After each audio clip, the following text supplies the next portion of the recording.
क्या आपके यहाँ भी कोई बौद्धिक अक्षमता से ग्रस्त है? क्या आप ऑटिज्म के बारे में जानते हैं? क्या आपके यहाँ भी किसी को सीखने और समझने में दिक्कत होती है? क्या ये बच्चे कभी कुछ कर पाएंगे? क्या ये हम पर बोझ हैं?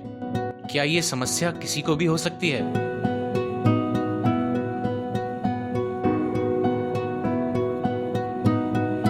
जानिए इन सभी सवालों के जवाब हमारे इस प्रयास एक आउटरीच में।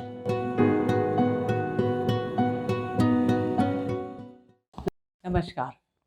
पाइसम के इस कार्यक्रम प्रयास एक आउटरीच में आप सभी का स्वागत है। पिछले कुछ एपिसोड्स में हम लोगों ने चर्चा की कि बौद्धिक अक्षमता से ग्रसित जनों के लिए कार्यात्मक शिक्षण का क्या महत्व है, उन्हें पढ़ना लिखना क्यों सीखना चाहिए और उसे कैसे सिखाया जा सकता है। उसी चर्चा को आगे बढ़ाते हुए आज बात करेंगे हम लोग ग्रेस फर्नाल्ड द्वारा दिए गए वक्त अप्रोच की। वक्त समय से नहीं है, वक्त है VAKT। इस VAKT उपागम के बारे में थोड़ा और आगे जानने की कोशिश करते हैं। ग्रेस फर्नाल्ड जो कि खुद एक एजुकेशनल साइकोलॉजिस्ट थी और इन्होंने उन बच्चों के साथ काम किया जिन्हें पढ़ने और लिखने में समस्या आती थी। किस तरह से ये बच्चे बेहतर तरीके से सीख पाएंगे, क्या इन्हें सुविधाएं या सहायता दी जाए, इस पर बहुत प्रयास करते हुए इन्होंने इस अप्रोच को निकाला। अब इसको विस्तार से समझते हैं। VAKT।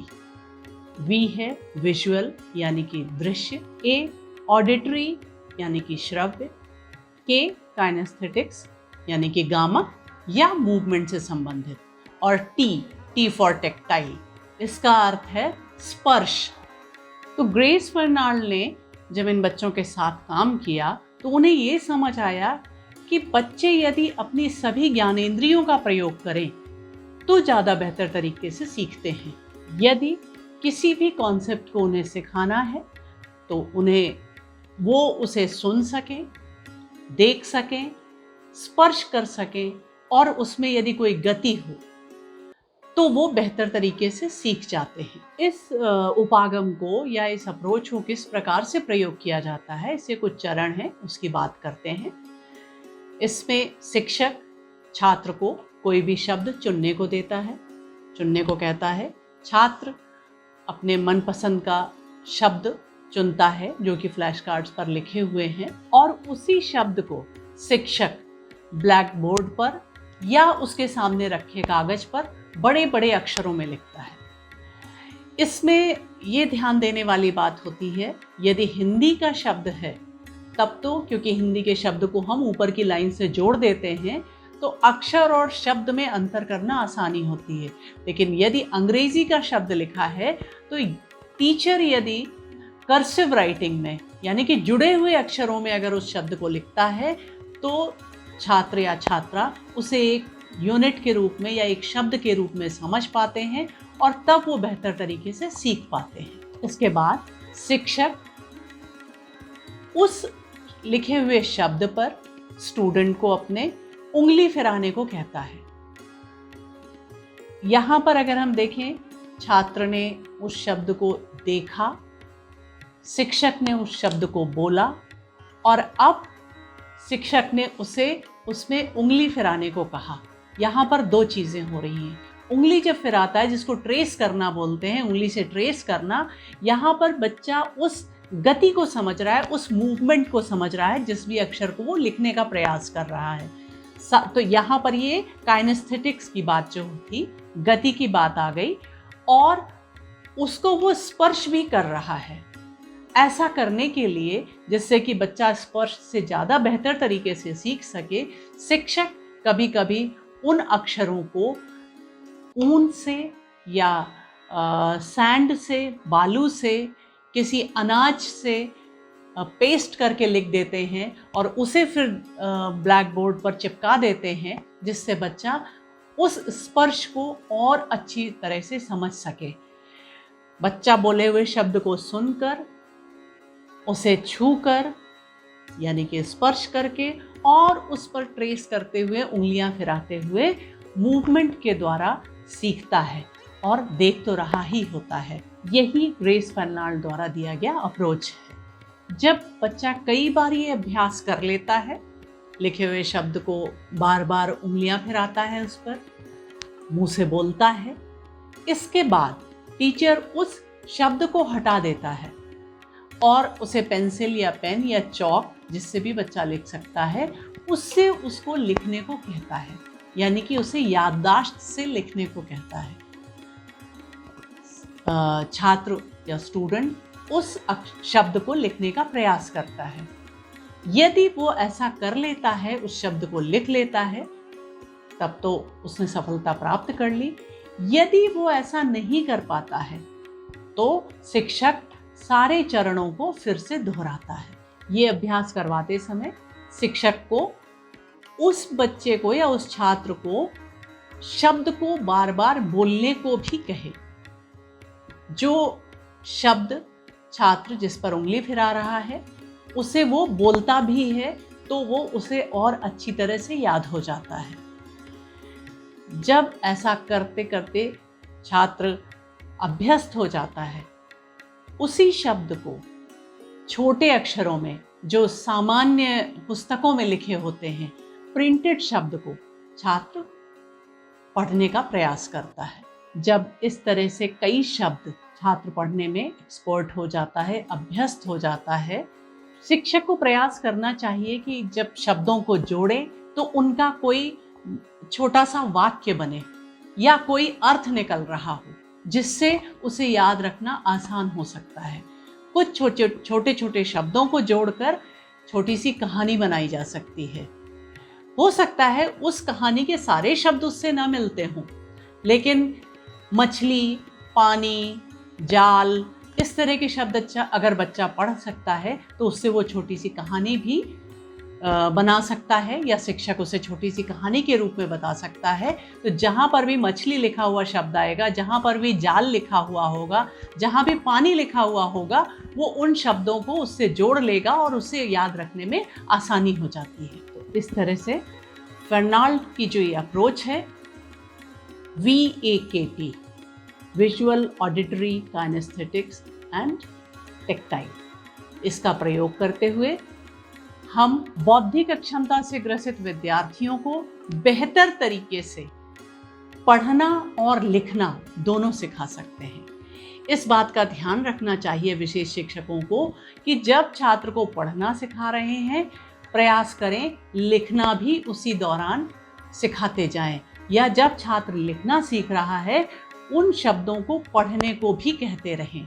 कभी कभी हमारा फोकस जो है एक ही स्किल को देने में हो जाता है, लेकिन थोड़ा सा भी बच्चा सफलता प्राप्त करने लगे तो दोनों चीज़ों को साथ में जोड़ देने से बच्चे बेहतर तरीके से सीख जाते हैं और उनको सीखने में लगने वाला परिश्रम कम हो जाता है। अब बात करते हैं कि बच्चे सीख क्यों नहीं पाते हैं, या हम लोग बड़ी आसानी से कह देते हैं कि हमने तो सारे जो भी विधियां हैं उनका प्रयोग करते हुए सिखाने की कोशिश की है, बौद्धिक अक्षमता से ग्रसित बच्चे हैं, ये क्या सीखेंगे।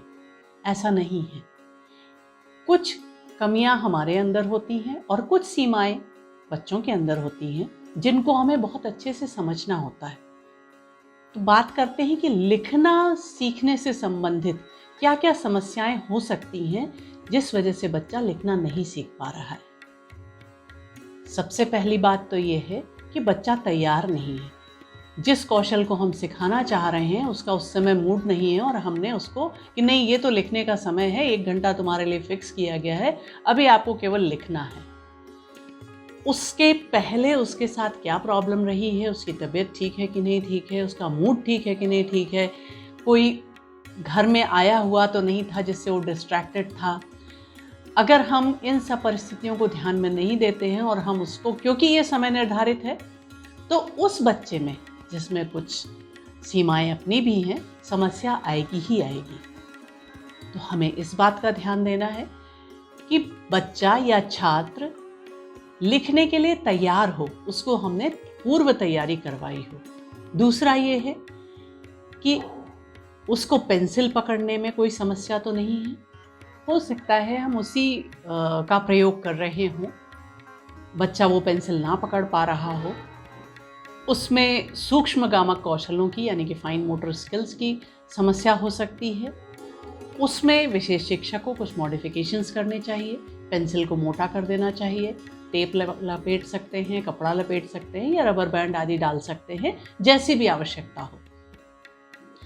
उसके आई हैंड कोऑर्डिनेशन को भी हमें देखना चाहिए, आंख और हाथ का समन्वय विकसित है कि नहीं है, जिधर बच्चा देख रहा है वहीं पर उसका हाथ काम कर पा रहा है कि नहीं कर पा रहा है, उसका शारीरिक स्वास्थ्य ठीक है कि नहीं, वो किसी आवेश या उत्तेजना में तो नहीं है, किसी वजह से डिस्टर्ब तो नहीं हो गया, किसी ने उसे चिढ़ा तो नहीं दिया है, उसे देखने संबंधी समस्या तो नहीं है।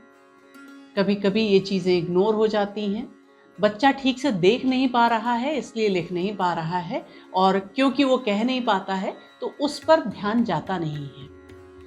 एक और प्रॉब्लम आती है, वो होती है बार बार हाथ बदलने की। हम लोग आमतौर पर दाहिने हाथ से लिखते हैं और यही माना जाता है कि दाहिने हाथ से ही अच्छे काम किए जाने चाहिए। हो सकता है बच्चे का लेफ्ट हैंड ज़्यादा अच्छा काम करता हो, वो बाएं हाथ से ज़्यादा बेहतर तरीके से लिख सकता हो, तो विशेष शिक्षक को इस बात को देख लेना चाहिए कि उसका कौन सा हाथ बेहतर तरीके से कार्य कर सकता है।